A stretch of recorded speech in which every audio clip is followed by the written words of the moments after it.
여러분 안녕하세요. 생각나입니다. 현재 미국의 반도체는 여전히 뜨거운 감자인데요. 주가는 대선에 따른 정치적인 영향도 무시할 수는 없지만 반도체 산업은 엄청나게 큰 변화를 겪고 있는 중입니다. 그래서 이번 시간에는 미국 정부가 지키기 위해 혈안이 되어 있는 미국 반도체 산업의 지각평등에 대해서 알아보고 새로운 투자 방법도 소개해 드리겠습니다. 안녕하세요, 매니저님. 안녕하세요. 타이거 ETF 김수정입니다. 네, 메이저님. 반도체 산업의 지각 변동은 아무래도 AI 때문일 것 같은데요. 챗 GPT가 출시된 지 2년 정도 된 지금 AI 시대의 도래로 인해 반도체 산업이 어떻게 변화하고 있는지 구독자분들께 설명해 주시면 좋을 것 같습니다. 저는 챗 GPT가 아예 반도체 산업을 바꿨다고 생각을 하는데요. 불과 5년 전까지만 해도 글로벌 반도체 산업은 삼성전자, 인텔과 같이 대형 IDM, 즉 종합 반도체 기업이 일관된 품질과 규모의 경제를 통해 비용 절감으로 반도체 산업을 주도했습니다. 2019년 10월 31일 주요 글로벌 반도체 기업의 시가총액 순위를 보면 그런 부분이 여실히 드러납니다. 삼성전자와 인텔의 시가총액이 엔비디아의 2배 이상이었으니까요. 그런데 2024년 10월 31일을 기준으로 주요 글로벌 반도체 기업들의 시가총액을 한번 보시면 순위가 많이 바뀐 것을 확인해 볼 수 있습니다. 반도체 산업은 격변의 시기를 거치고 있는 중인 셈이죠. 현재 가장 뛰어난 연상 성능을 가진 AI 반도체가 반도체 시장을 장악하면서 제품 개발에만 집중하는 팹리스와 그들의 공장인 파운드리가 반도체 산업의 주역으로 떠오른 것입니다. 2022년 11월 챗 GPT 출시 이후 데이터 센터 인프라 투자가 난 AI 반도체에서 AI 반도체 위주로 바뀌기 시작했습니다. 특히 2023년은 빅테크의 본격적인 AI 데이터 센터 투자가 이뤄진 해로 보시면 난 AI 반도체와 AI 반도체 투자 금액 비중이 변화하는 해였습니다. 네, 메이저님. 진짜로 반도체 기업들의 순위하고 투자 금액의 비중을 보니까 확연히 달라진 게 보이는 것 같은데요. 그런데 요즘 AI 반도체 산업은 끝나간다는 말이 있습니다. 말씀 주신 것처럼 챗 GPT가 등장하고 2년이 지나다 보니 이제 어느 정도 다 마무리가 되어 간다는 의미인 것 같은데 혹시 이 부분에 대해서는 어떻게 생각하실까요? 투자를 고민하시는 분들의 입장에서는 이 부분이 가장 중요할 것 같습니다. 네, 결론부터 말씀드리자면 AI 반도체는 고작 2년밖에 경과되지 않았고 AI 반도체 시대는 여전히 초기 단계라고 생각합니다. 왜냐하면 AI 반도체로 향하는 돈은 대부분 빅테크 기업들로부터 시작이 되는데 이들은 계속해서 캐펙스를 늘리고 있고 인터뷰를 참고해 보면 AI 인프라, AI 관련 지출이라는 단어가 굉장히 자주 등장하거든요. 그렇다면 우리는 빅테크 기업들이 AI 인프라 지출을 지속적으로 늘려갈 계획이고 그에 따른 수혜는 AI 반도체 기업들이 받을 수 있겠구나라고 생각해 볼 수 있습니다.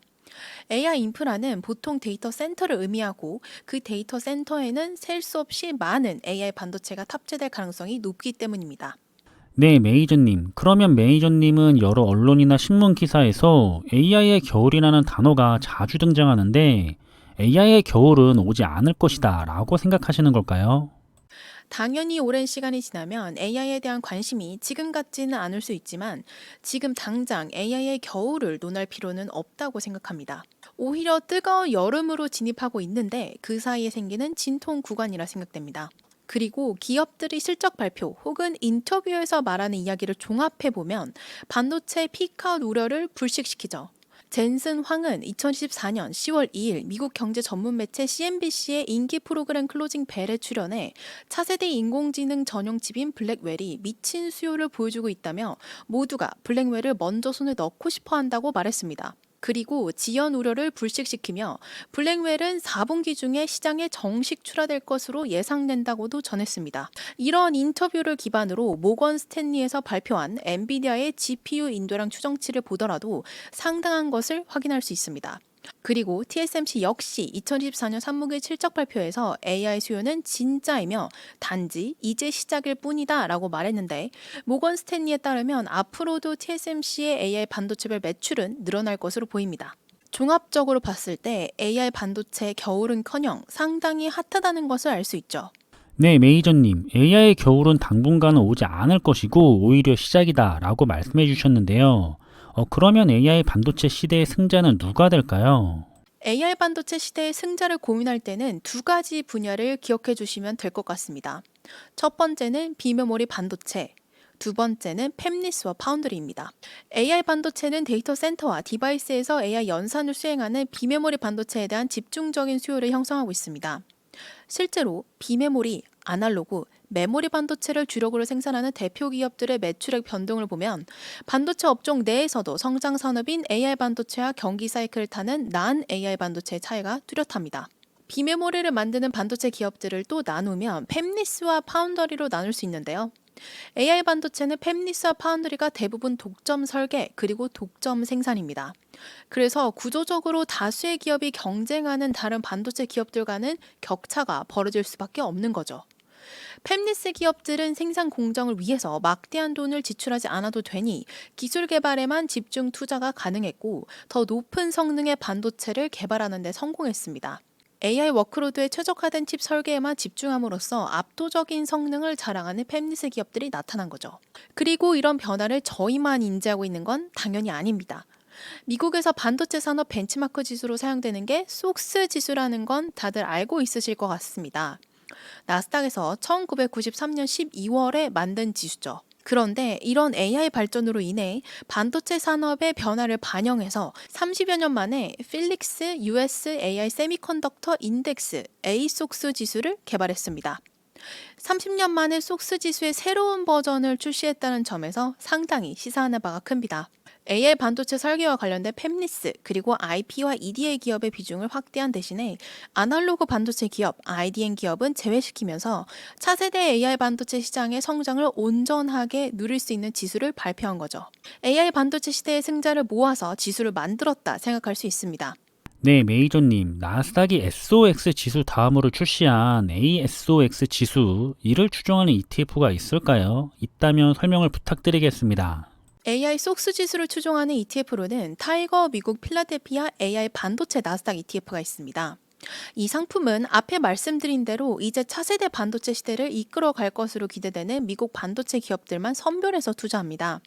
10월 31일 기준으로 19개의 종목을 담고 있고 팹리스 비중이 약 50%가 넘어갑니다.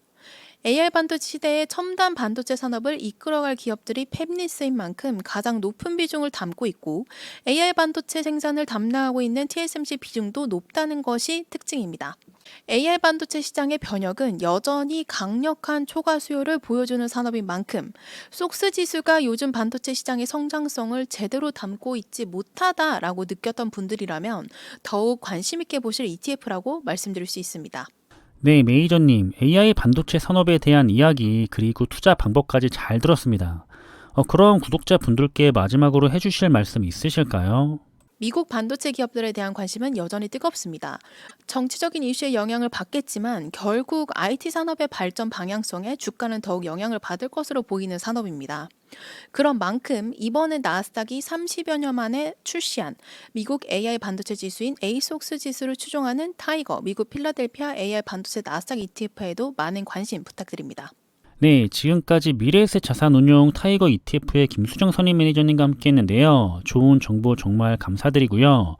해당 ETF는 저도 꾸준하게 모니터링을 하면서 여러분들께 계속 좋은 정보 공유하도록 하겠습니다. 그럼 이번에 준비한 내용은 여기서 마무리하겠고요. 저는 다음에 더 좋은 정보들을 가지고 다시 찾아뵙겠습니다. 감사합니다.